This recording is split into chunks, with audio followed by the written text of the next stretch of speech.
Hey, Chris from Liege Games. As always, sponsored by Hoth. Come for the skiing, stay for the wampa. Kickstarters, am I right? Let's talk about it, because now we are into May. What does May unfold for us? What do you need to know? What's coming up this week? Also, if you're really peaked, tomorrow will be also my really games to know of May. Because gosh knows that I was a little late making the video and putting it out because I lost track of the dates. Anyway, so that'll be coming out tomorrow if you stay tuned. So if you like what you're seeing here and you want more, you want to highlight on a couple specific games that I'm really interested or have my eye on in May, spoilers, right there. All you got to do is click the little subscribe button. Anyway, as always, let's take a look at what is going to be upcoming next week. What do you need to know? What do we know about them already? And just random thoughts and ramblings alongside it from yours truly. So, let's take a look. First up, launching on May 1, is Glory, 2nd edition, originally from 2019. 90-minute RPG-style board game that is more of a typical roll and move style of game. Get your quests, buy your goods. Now it says friendly competition with other players, so maybe not some take that, but you're all fighting monsters. How you spend your time, how you spend your points. First 1 to 20 wins by completing quests and killing monsters. I mean, it's a relatively straightforward game, like I mentioned, as a roll and move. Roll a die, move, resolve the actions that are on the space you land. You're traveling the perimeter of this board to discover a quest at a town, to fight a monster, or to draw a fate card, which, knowing fate, could be either positive or negative. And then, later, obviously, making your way to the lair of said boss to fight them. You're going to be slowly amassing perks, weapons, bonuses, and combat, they say, is relatively simple and straightforward. You roll a die, monster rolls a die, modifiers go into place, and if you win, you upgrade, and you get stronger. Now, what is the 2nd edition going to hold? What is the price point going to be? How does this fit into your collection? I mean, those are all the pieces of the puzzle that we don't know yet. So, when this launches, check it out. Did you ever want to be a bounty hunter? Did you ever want to live in an underground civilization with various types of mutants and creatures and that sort of thing? No, me neither. But Gutterfall Bounties is launching on May 4, and that's the premise that they're taking. Ancient magics, futuristic technologies, all are at play within this underground city of wonders. You are trying to win back your soul, which was lost to a demon, is the premise of the game, by capturing certain bounties on the way to the one true target, the Supreme, as they call it, in order to win the game at the end. Now you can see here a little bit of the art that's going along with it of these underground denizens, and you can see these are the various representations, I believe, of said bounty hunters that you are going to be able to choose from. A little bit of everything. Walking, talking, slicing, not getting sliced, mushroom. And here is what it sort of looks like on the table. There's obviously going to be some dice rolling that's involved, many decks you're going to be drawing from, areas in which you're going to be traveling to and from, as well as, I'm assuming, hopefully, standees, not miniatures, for the price point. There are a couple Kickstarter preview videos up right now, talking about the game, talking about the phases of the game, from the setup, the overview, to the combat. So if you're really interested, check it out. I will be digging in deeper so I can give you more details next week. There is no rule book up yet, but I imagine on the Kickstarter page, like is now the prevalent trend, there will be one after it launches. So I will be digging in. What is going to make this game different from other crawlers of this ilk? We'll have to find out together on May 4. Next up, because May 4 is the popular day next week, is Vivid Memories, with a very vivid presentation. Network, route building, drafting style game. This is the latest from Floodgate Games. What you're going to be trying to do is string together a list or a collection of memories connected by said colored tokens. It's an engine building game, and they also make the point of already saying it is completely language independent. It also appears to be colorblind friendly based on the colors and the symbols that are on the board already. You are rewarded for being clever on how you are storing these crystals of memories on your game board. You get the ability, and this is going to be the interesting mechanic of how this is actually done, of either choosing to store the memories of how they actually occurred or how you actually imagined them instead. Earning abilities, upgrades, and opportunities for better scoring depending on which you choose. Now again, a couple of videos already up, so you can take a little bit of what it's going to look like. But obviously, beyond a 12-minute how to play video, there will be much more when it launches. This one definitely has the visual aesthetic and the visual appeal, but will the gameplay hold up? Is it going to be more like an Azul or more like the Azul Summer Pavilion in this sense? Or how engine building is it going to be? I think it's very intriguing, and it's one of sort of my pre-picks of the week because I have absolutely no idea what to expect from Floodgate Games in the depth or the heaviness of a game like this. And it's intriguing to me because I think it might be my type of weight of game. So, I mean, I'm going to be checking it out when it launches on May 4. Next up, also launching on May 4, is The Great Race 2, The Wild West, and the Far East. The historical settings in this game being China and the United States. Now, there's not a whole lot of information about this. As you can see, this is the prototype drawing from the Board Game Geek forums. It is a relatively straightforward historical setting race game across continents.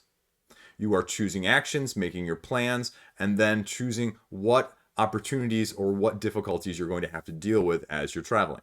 In the previous iteration, there was a little bit of pick up deliver, as well as things like weather that was going to affect your ability to travel. The game itself, you can see here, as sort of in the African continent as you're traveling across those spaces with your cars. There is individual player screens of the action selection that you're going to be doing, and you can see that it came with several different modules in order to give variability and increase the replayability as well.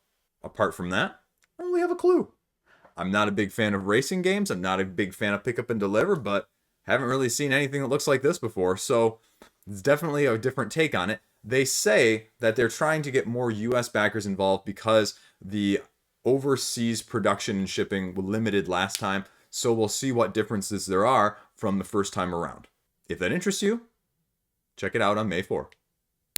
On May 4 as well is one of my other picks of the week.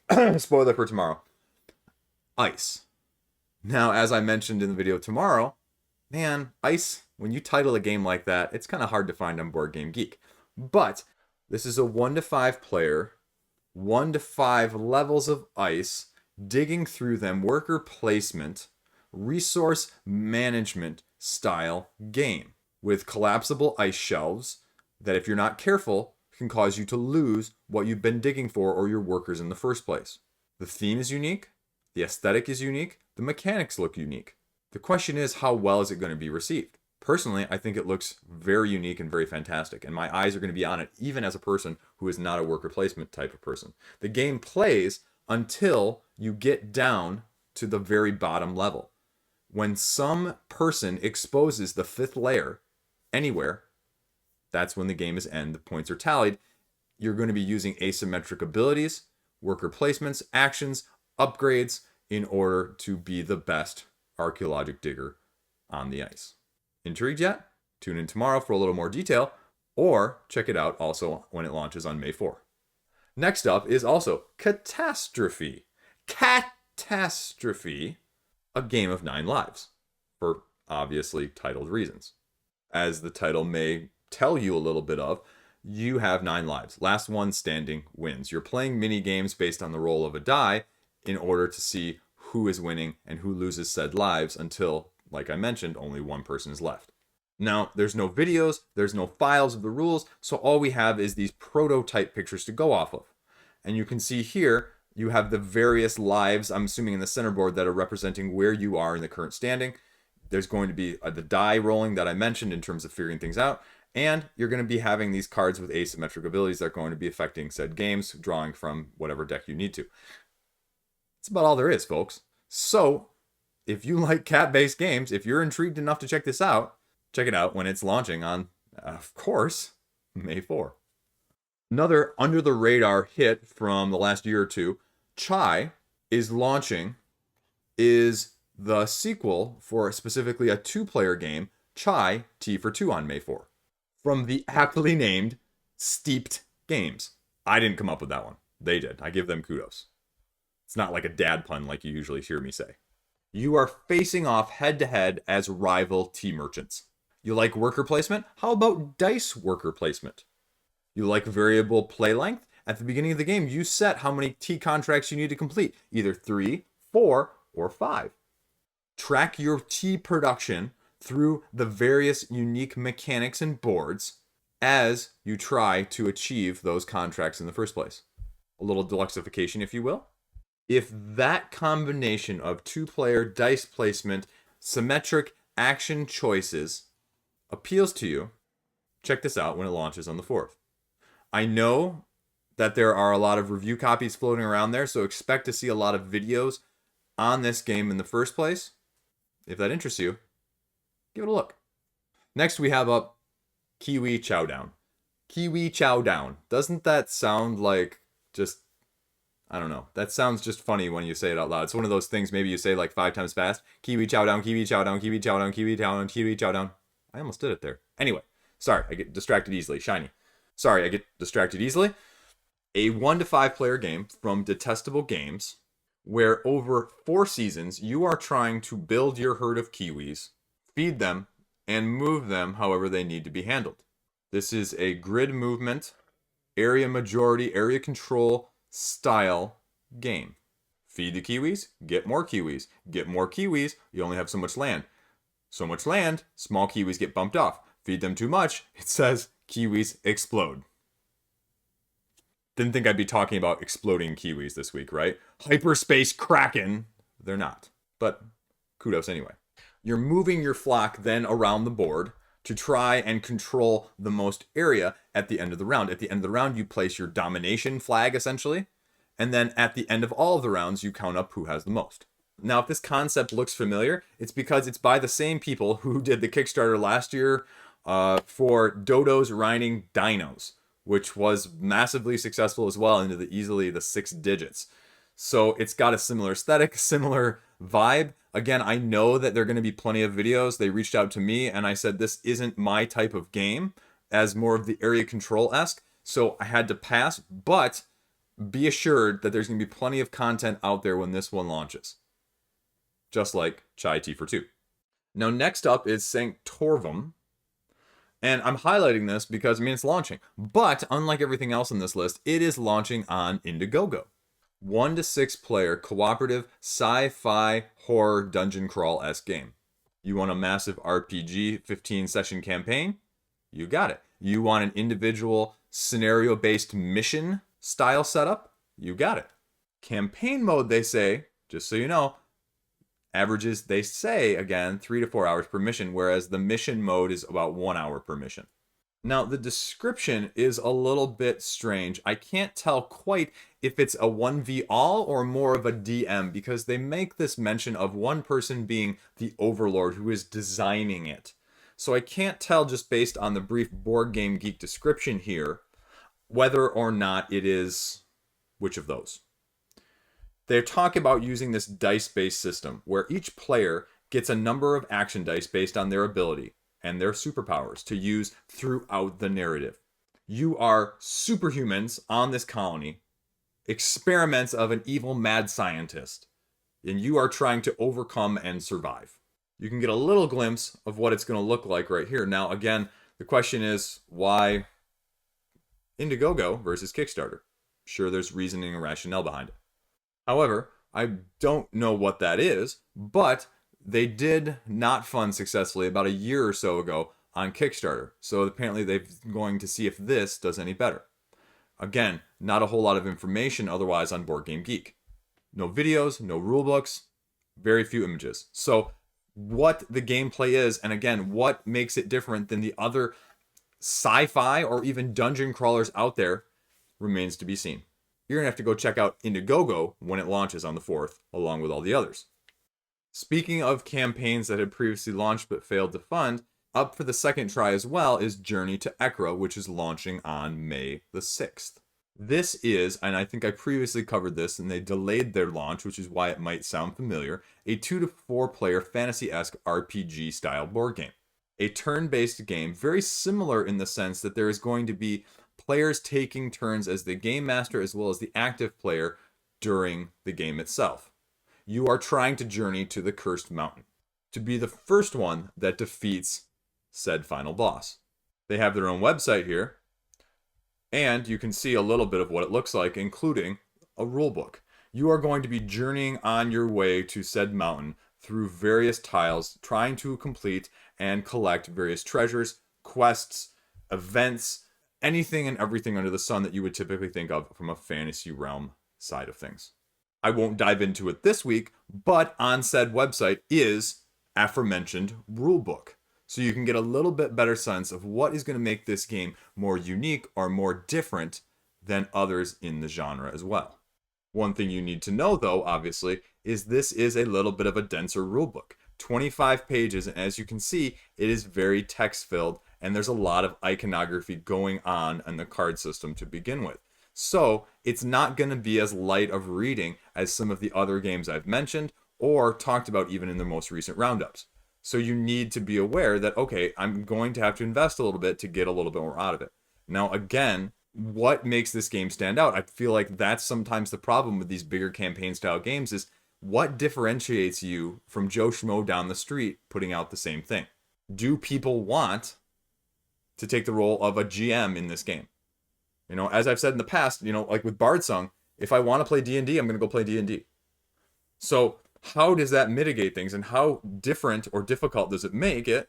And are people going to remain as engaged through the basic gameplay elements that they go through here in terms of the turns and the phases and all of that, as opposed to another game which doesn't have it? And it breaks it down into all the various things like your inventory and your hand cards and just air attacking and energy and the magic system. And so it's got a little bit of everything in there. What's the price point going to be? How's it going to do this time compared to last time? What's changed this time versus last time? All of that hopefully will be answered when it launches on the 6th. Stop me if you've heard this one before. Also going back to the 4th is Aldabas. I'm going to mispronounce that again for you guys. I'm guaranteed to mispronounce something every week. Doors of Cartagena. I got Cartagena right. I have a little bit of that background. And I've talked about this previously because this game is premised on these knockers on doors. And you are going to be placing them next to each other in order to combo and to score points. It is a puzzle tableau builder in which the doors that are activated depend on what door you're placing down each turn. You also want to have the most in as many colors as you can because you get special bonuses for being the first or the second of each color. As I was mentioning, when you place said card, it activates the card played, the card to the left, and as well as the card below it. Similar to something like one of my other favorite games, and this is going to surprise you guys, Glenmore 2 Chronicles. Love that game. But it uses a similar activation system with a tile placement instead of cards, in this case. Now, obviously, there are a little bit more placement rules than that. You'll notice here that you cannot have two cards next to each other that are the same color, and so there's a few other minor things that you need to know. And you play until you can finish your tableau of 3 by 4. Then the person with the most points wins. So this is another game. If the price point is right, if the design is right, if the worthwhileness, you know, why am I picking up it now versus later at retail, is right, this is another game that is going to be one of my picks to check out for the coming week. It's also by the Grand Gamers Guild, who just recently released and is in the process of fulfilling Gorinto, an abstract game that I hopefully will be able to talk about a little bit here in the future. Next up is Deal or Death, launching May 3. This is a self-described 5 to 11 negotiation, social deduction type game. You are divided into executives and board members.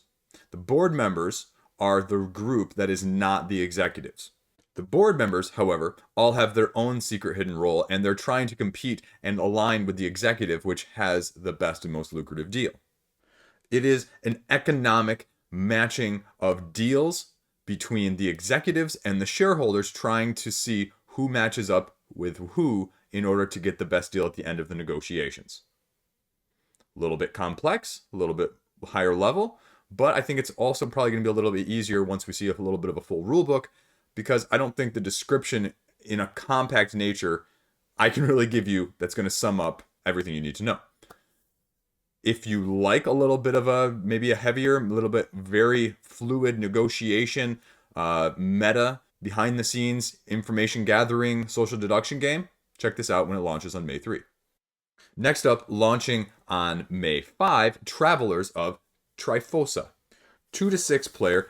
This is a fantasy style, move around the map, quest, level up style of game, as you can see here, again with the multi-deck RPG-esque feel. There is one video review and playthrough on Board Game Geek from about 5 days ago.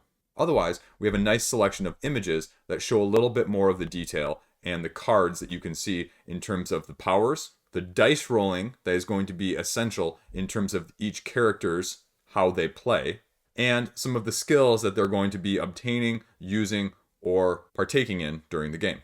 And this one appears to have more dice rolling than some of the others. What you're going to be doing in this game is it's going to be separated through the phases. And each phase, before all of that, you're going to be assigned or getting one of said quests that you can see right here. Resolving, as you move the pawn across the board, whatever events occur. Then, going around, each person takes one of the many actions. Traveling further on the map as a party, buying cards or abilities in the marketplace, or playing a card. You also have free actions that are not costing your action itself, as in fulfilling a quest, trading equipment or items with other players, or changing the equipment that your character has equipped in the first place. End of the round, level up an ability. You can see here down at the bottom of this picture that there are going to be ability checks, skill checks, that sort of thing. And they say that the skill check, what you're going to be doing is you're going to be rolling 2 dice, and you are going that 2 dice plus whatever modifiers you have, and your success is anything over 10. Double sixes is an automatic success, and I believe you get another bonus. At the end of the round, everybody gets to level up and increase one of their attributes by 1 as well. Combat is also very tactical, as you can see here. This card is placed in the center, and it is a surrounding that is used to determine the range, the directionality, and everything else. So what we again have to see here is, with all of these elements, is there something new? Is there something to set itself apart? Is it doing anything unique? Or is it just taking things we know and doing them in a different package? There's a few other thoughts out there you can check. I believe Father Geek has a review up as well on their website. So if you want to get some pre-information about this campaign, you can go over there and check it out before it launches. Now, Skyline Express is also a relaunch. It was canceled earlier this year, and now they're relaunching it on May 3. I'm just going to go straight to the Kickstarter page because it gives more information than the Board Game Geek or anything else rather would. And it got about 60% of the way its funding last time, which is not horrible. This is a tile-laying, pattern-building game. It looked a little complex for what it was, but it looked like the next step up in sort of a Tableau engine-building style of game. It was also going up against some pretty fierce competition the last time it was on Kickstarter. So it's a little less competitive right now, but ultimately I think whether or not this game is good is going to determine how it funds. An expansion that is going along with it. They have also thrown in a roll and write, a little bit of everything, 3 campaigns all in one. So that's the question of, again, doing too much, maybe focusing a little bit more. What's going to be changed in this campaign compared to the previous one? Base game was €35 last time. Everything, including the expansion, was €50 and €60 including the roll and write. So I don't really know. It looked like a solid quality game, and there was definitely enough information out there in terms of how you're moving these passengers around, how you're doing the preferences of who wants to sit by who, how you're filling the compartments. There is enough information, enough videos out there that, again, it should be no mystery. Rahdo has a video. There's plenty of other people that had videos. So what's going to be the make it or break it? What's going to be the difference this time versus last time? Lower funding goal? Is it going to be a change in price point? I don't know. But I'm intrigued. This is an interesting game. Now, I think it might be, with all of these areas you can see on the board, a little bit too much going on for me personally. But let's see what happens when it launches this time around on May 3. Last up, on May 4, Dark Rituals Maleficarum. And this is a reprint of the game. Now, how they're getting around that is I believe that they're adding a soundtrack is the extra edition. And I think they are then selling off or allowing people to buy the extra stock that they have, maybe along with a reprint, depending on what sort of interest they get. Now, if you're not familiar with this game, this is an asymmetric one versus many style game from 2 to 5 players. Obviously, the theme is more of the dark horror side of things. One person is the said one, obviously, Witchmaster, and the other group, person is or are the heroes fighting against him. Now, it is a yin and a yang, a pull back and forth, as each side gets no more than 2 actions before the opposite side gets their own turn. Now, the interesting thing on the all is that there is a group stamina, so that each character does not have their own, but it is pooled together to allow for different effects and actions in that sense. Scenarios can be linked together to form a campaign, or they can be done individually with unique objectives defining the win conditions in each section of the game. Now, obviously, this is a miniature-based game, so the price point is going to be more significant than many of the other games we talked about on this list. Now, switching over to their Kickstarter page here, you can get a little bit of the sense of what it was in terms of funding. So it raised $700,000. The pledges, though, were also 100 on 145, and the retailer copy there was an early bird. So the question is going to be, what does this now campaign look like? The early bird was a swordsman exclusive hero. But you can see, again, going to the previous campaign to get a full sense of what it really is, what it offers, and what you're getting. And you can see a little bit of all the demons and the bad guys, the Witchmasters, creatures, if you will, on that side of things, and what it actually looks like. So, again, not a whole lot of mystery in terms of what you're getting. Board Game Geek has a couple reviews. It has some playthrough videos, so you can check that out directly if you are a fan of the one versus many like I am. Now, I'm not particularly a fan of some of the darker themes, but if you give me unique mechanics, I may be willing to look at it. But again, the question is this replacing one of the things, behind me, or one of the things I'm looking at this year so far? And that's a lot tougher market right now than I care to admit. I only have so much space for some of those, contrary to what my wallet and my mind sometimes try to force out otherwise. So, the only question is going to be what sort of stock that they have. If this is a full reprint, is this selling off stuff? Because I believe on their website they had a little bit more detail on what they're actually planning. And so here on the last update, they actually say you'll be able to purchase a remaining stock to complete your collection. So that is sort of the question of what is that going to look like then. So again, we'll just kind of have to see what that looks like, what that entails, and how much of the previous stuff you can get.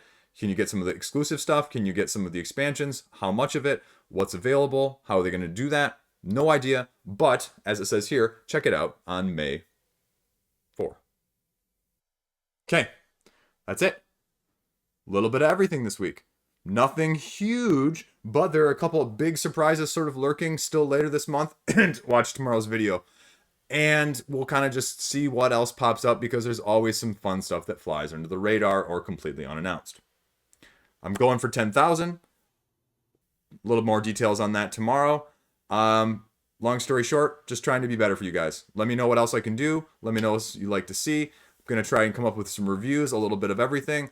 But also trying to not to spread myself too thin as well. So anything you guys can do to help out is always appreciated. Any critiques, any positive notes, I'm always, I love seeing the comments, and I'm, like I said before previously, a little trepidatious, a little excited when I see my email inbox filling up with all of those emails saying you have comments. So I really do appreciate it. I really appreciate you watching, being willing to, just even take any time out of your day to put up with me. So, as always, thank you very much. I'll see you around. Have a great weekend. Stay classy out there.